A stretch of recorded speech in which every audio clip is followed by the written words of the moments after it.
no se ha dado cuenta, los evangelios de los últimos domingos de Cuaresma que hemos estado leyendo tienen que ver con la misericordia de Dios.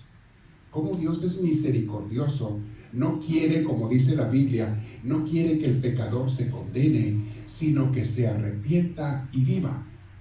Dios quiere la vida para los pecadores. Todos somos pecadores. De una u otra cosa, nadie es perfecto. Pero Dios no quiere que tú te condenes. ¿Qué esperanzas? Al contrario. Dios quiere perdonarte, pero tú tienes que arrepentirte. Que el pecador se arrepienta y viva.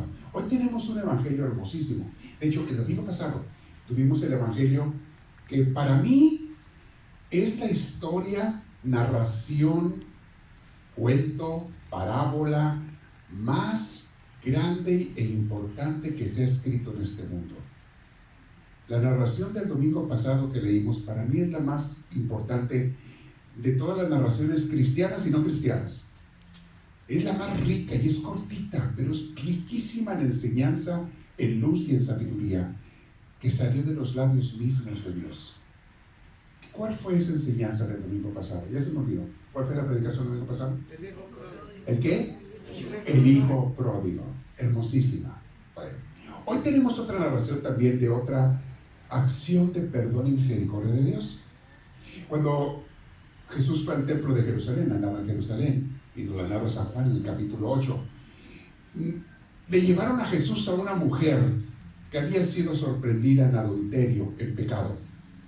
Y los judíos eran muy duros con los pecadores. De hecho, tenían leyes muy rígidas. Y había una ley por ahí en el Antiguo Testamento que decía que una persona que se le sorprendía así en ese pecado tenían que matarla a pedradas. ¿Se acuerdan de ese pasaje bíblico? Le llevaron a esa mujer. ¿A quién se la llevaron a presentar? ¿A quién? A Jesús. ¿Y qué le preguntaron a Jesús los que iban? ¿Qué le preguntaron? Sí, la pescaron en adulterio, pero le preguntaron algo. ¿Qué le preguntaron a Jesús? A ver si se acuerdan de ese pasaje bíblico. Lo vamos a leer, pero quiero saber qué tan truchas están ustedes con la Biblia. A ver, ¿qué le preguntaron a Jesús? Muy simple. ¿La matamos o no la matamos? Ellos ya la iban a matar. No ocupaban la aprobación de Jesús. Es lo que ellos hacían con las personas. Es lo que ellos estaban acostumbrados a hacer. Pero se encontraron a Jesús en el templo y dijeron, ¿saben qué? Vamos a matar 2 pájaros de un tiro. Mira, por un lado matamos a esta mujer, ¿ok? Es lo que venimos a hacer. Pero por otro lado, a Jesús le ponemos una trampa. Porque ya ves que anda diciendo ese tal Jesús que dice que Él es muy misericordioso y que Dios y que... vamos a poner una trampa. Le vamos a decir, si Él nos dice, no la maten, porque Dios es misericordioso, le vamos a decir, ay chiquito, estás rompiendo la ley de Moisés. Moisés nos dijo, así es que tú, Jesús, también a ti te vamos a matar, porque tú vas en contra de la ley de Moisés. Entonces, ya lo hicimos. Y si Él dice, mátenla, ok, la matamos, como que le vamos a matar. Pero, después lo vamos a exponer a Jesús y vamos a decir, miren, el que dicen ustedes, sus seguidores, que es que muy amoroso, que muy perdonador, nos dijo que matáramos a la mujer, por eso la matamos. Ellos muy inteligentes, los fariseos y la gente de la iglesia de aquel entonces, dijeron, ya matamos 2 pájaros de un tiro. A esta mujer como quiera la vamos a matar. Eso es lo que dice la ley y es lo que hacemos. Nos encanta matar pecadores, nos encanta. Además lo hacemos por Dios. Lo hacemos por Dios. Así dicen muchas gentes, ¿eh? Por Dios voy a matar a alguien. Por Dios voy a hablar mal de alguien. Por Dios voy a destruir la fama porque dice la ley que eso es pecado. Por lo tanto, fíjense cómo la gente a veces somos tan malvados cuando no practicamos la misericordia de Dios. Pero hoy en el Evangelio, cuando lo estaba meditando, recibí otras luces que yo no había recibido antes de este Evangelio. Hermosísimas. Se las voy a compartir. Esta lectura me la sé de memoria. La he leído cientos de veces y nunca había captado esto. Pero me di cuenta de algo, de poner atención a otros versículos. Pongan atención a lo siguiente, porque esto les puede dar luces. ¿Dónde sucedió lo que sucedió? ¿Quiénes estaban allí? Pongan atención. Lo primero, ¿dónde sucedió lo que sucedió? ¿Quiénes estaban allí? O sea, Jesús y quién más. Y luego, ¿de dónde venía Jesús cuando llegó allí? Pongan atención a esas 3 cosas y vamos a descubrir una enseñanza muy hermosa que San Juan nos quiso decir. San Juan nos quiso compartir, pero a lo mejor no nos dimos cuenta. pero ahora Dios me dio esa luz y se la voy a compartir a ustedes. Escuchemos pero primero la primera lectura de Filipenses, que también es una lectura hermosísima. Como Cristo es todo, dice San Pablo. Cristo es todo para mí. El mundo, las cosas del mundo, las considero basura comparadas con Cristo. Escuchemos primero San Pablo.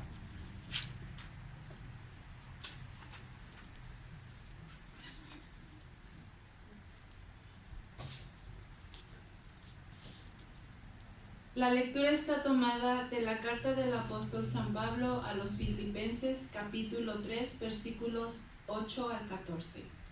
Más aún, todo lo considero al presente peso muerto, en comparación con eso tan extraordinario que es conocer a Cristo Jesús, mi Señor. A causa de Él, ya nadie tiene valor para mí, y todo lo considero como pelusas, mientras trato de ganar a Cristo. Y quiero encontrarme con Él, no teniendo ya esa rectitud que pretende la ley, sino aquella que es fruto de la fe de Cristo. Quiero decir, la reordenación que Dios realizará a raíz de la fe. Quiero conocerlo, quiero probar el poder de su resurrección y tener parte en sus sufrimientos, y siendo semejante a Él en su muerte, alcanzaré, Dios lo quiera, la resurrección de los muertos. No creo haber conseguido ya la meta, ni me considero un perfecto, sino que prosigo mi carrera hasta conquistar, puesto que ya he sido conquistado por Cristo. No, hermanos, yo no me creo todavía calificado. Para mí ahora solo vale lo que está adelante, y olvidando lo que dejé atrás. Corro hacia la meta con los ojos puestos en el premio de la vocación celestial, quiero decir, de la llamada de Dios en Cristo Jesús. Esta es palabra de Dios.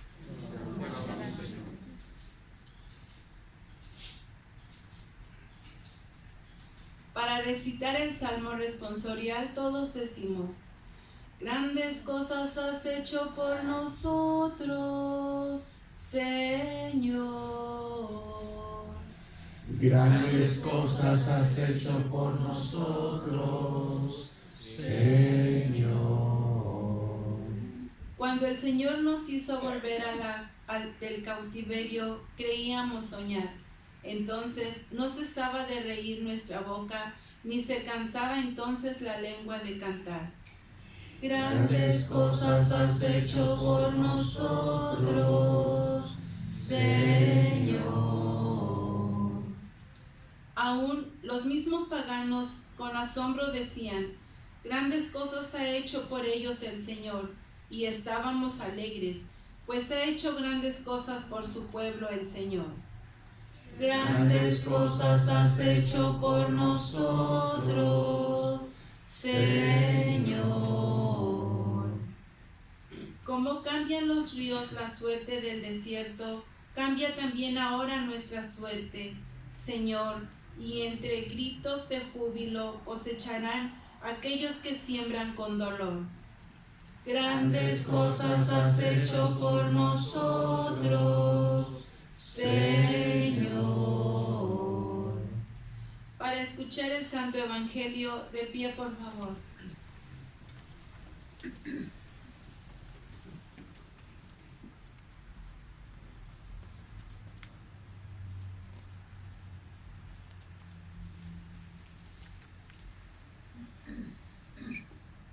Antes de leer el Evangelio, todos decimos: honor y gloria a ti, Señor Jesús. Honor y gloria a ti, Señor Jesús. Hermanos, que el Señor esté con todos ustedes. Con su espíritu. Lectura del Santo Evangelio según San Juan. Gloria a ti, Señor Jesús. La lectura está tomada del capítulo 8, versículos del 1 al 11. Jesús, por su parte, se fue al monte de los Olivos. Al amanecer ya estaba nuevamente en el templo. Toda la gente acudía a él y se sentaba para enseñarles. Los maestros de la ley y los fariseos le trajeron una mujer que había sido sorprendida en adulterio. La colocaron en medio y le dijeron: Maestro, esta mujer es una adúltera y ha sido sorprendida en el acto. En un caso como este, la ley de Moisés ordena matar a pedradas a la mujer. ¿Tú qué dices? Le hacían esta pregunta para ponerlo en dificultades y tener algo de qué acusarlo. Pero Jesús se inclinó y se puso a escribir en el suelo con el dedo. Como ellos insistían en preguntarle, se enderezó y les dijo: aquel de ustedes que no tenga pecado, que le arroje la primera piedra. Se inclinó de nuevo y siguió escribiendo en el suelo.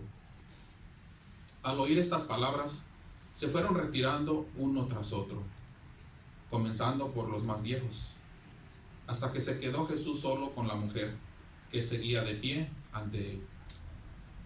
Entonces se enderezó y le dijo: mujer, ¿dónde están? ¿Ninguno te ha condenado? Ella contestó: ninguno, Señor. Y Jesús le dijo: tampoco yo te condeno. Vete y en adelante no vuelvas a pecar. Hermanos, esta es palabra del Señor. Gloria a ti, Señor Jesús. Pueden tomar asiento.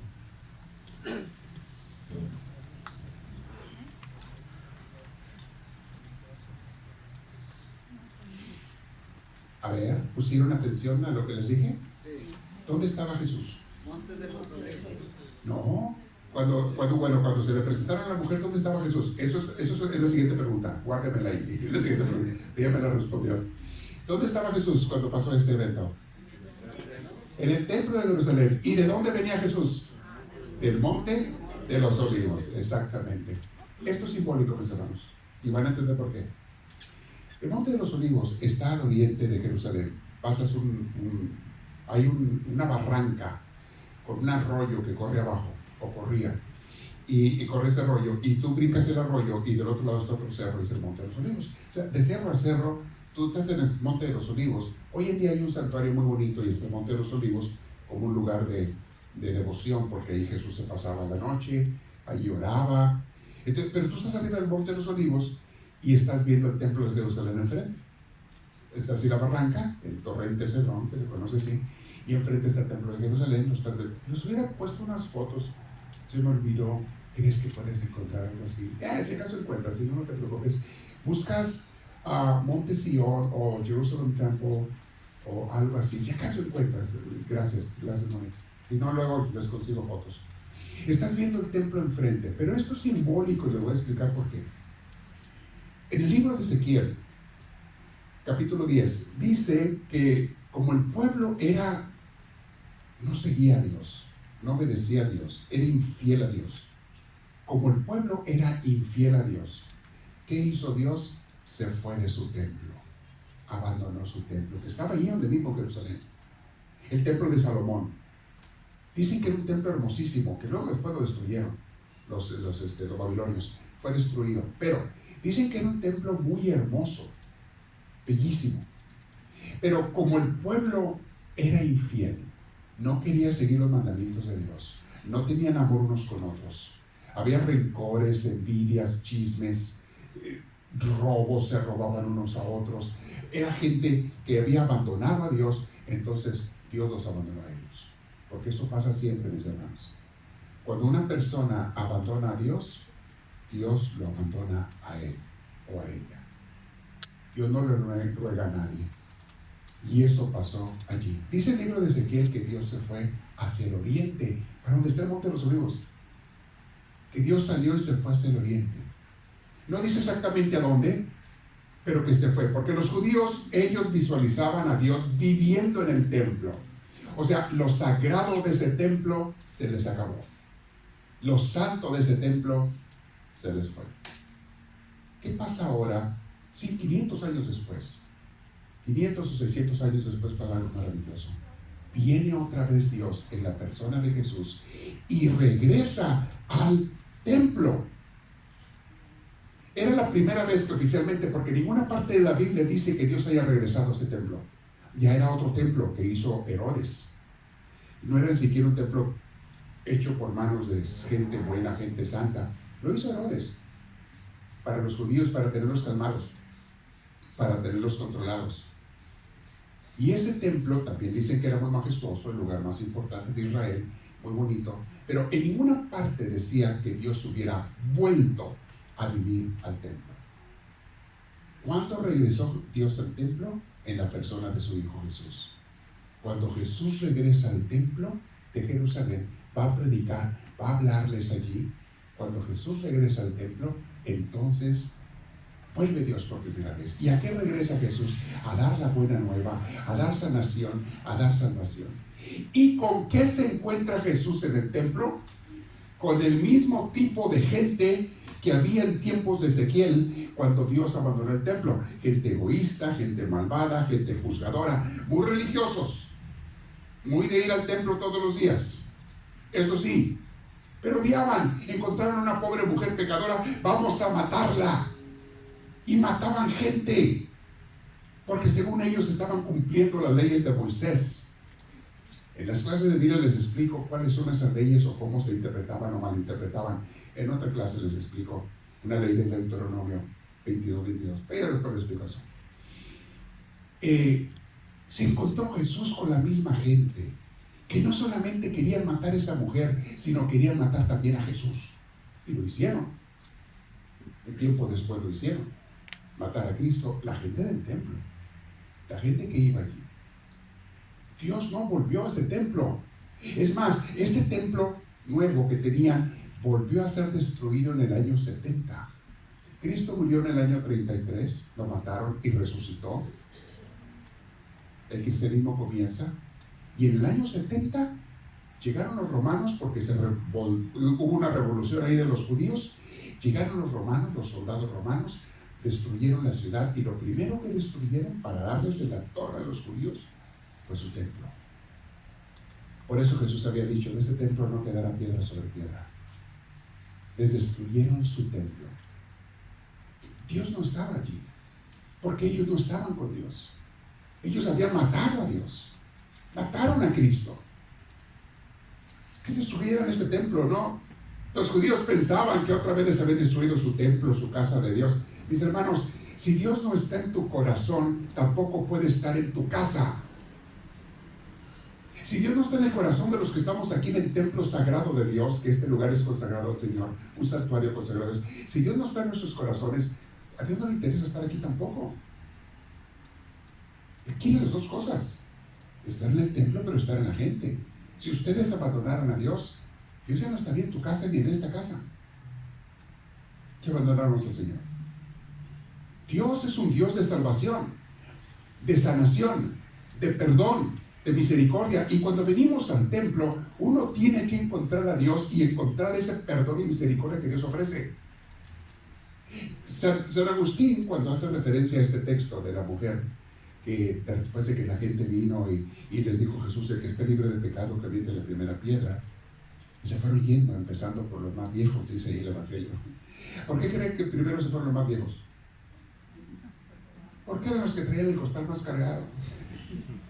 Mientras más viejo, más pecados. Si no eres de Dios, si no eres una persona de Dios. Si eres una persona de Dios, mientras más viejo, más santo. Pero si eres una persona que no ama a Dios y no se entrega a Dios, mientras más viejo, más pecador. Y la gente que quería matar a esa mujer no era gente de Dios, aunque fueran muchos de ellos de los líderes del templo. No era gente de Dios. Y fueron los primeros que se empezaron a ir. Soltaron las piedras y se fueron. Y quedaron solamente Jesús y la mujer, Dios y la pecadora. Quedaron cara a cara.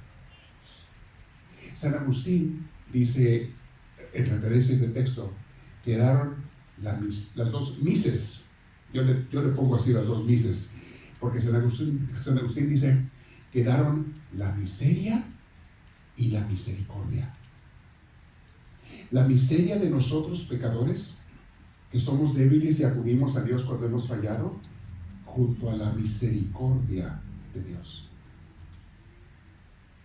Mujer, ¿dónde están los que te iban a matar? ¿Dónde están los que te venían a juzgar? ¿Nadie te ha juzgado, mujer? No, Señor, nadie. Tampoco yo te juzgo. Pero asegúrate de que no peques más. Yo tampoco te juzgo. Yo te perdono, mujer. Vete en paz.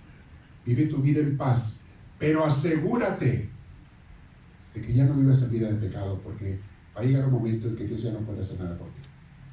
Si tú quieres vivir una vida de pecado, asegúrate. En un templo, ustedes no se dan cuenta, mis hermanos, y a veces me pongo a pensar, ahora que estaba meditando este evangelio, me puse a reflexionar, ¿cuántos de los que vienen a misa el domingo aquí, el viernes a los crecimientos, u otro día a ministrar y a recibir también, cuántos se dan cuenta de lo que está pasando en sus vidas al entrar en la casa de Dios? ¿Cuántos de los que vienen aquí de veras estarán conscientes de que están entrando ante la presencia y santidad de Dios, donde Dios te santifica, te purifica, te bendice, te hace una persona mejor?